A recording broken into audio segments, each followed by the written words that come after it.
Hello সবাইকে। আমরা গঙ্গা পুজোর দিন গঙ্গা স্নান করতে বেরিয়ে পড়েছিলাম 3 হনু মিলে।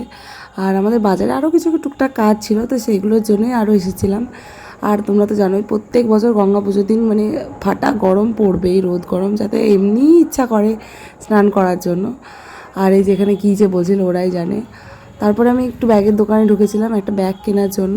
আর ব্যাগটা কিনে নিয়ে আমি চলে গেছিলাম সোজা ব্যাংকে বাবার একটা ফর্ম জমা দেওয়া ছিল, তো সেটা হয়নি যদিও। তারপরে আমরা চলে গেছিলাম সোজা আমাদের স্কুলের ঘাট, মানে আমাদের গার্লস স্কুলের ঘাটে।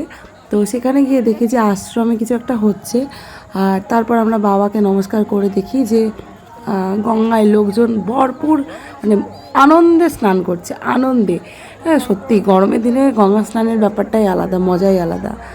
তো তারপরে দেখি যে এখানে আমাদের বিবেকানন্দ, মানে আমার অ্যাকচুয়ালি হচ্ছে মানে আমি ওনার মানে পরম ভক্ত যাকে বলা যায়, তো তাকে মাল্যদান করা হচ্ছিল, তো তাই সেটাই দেখছিলাম দাঁড়িয়ে দাঁড়িয়ে।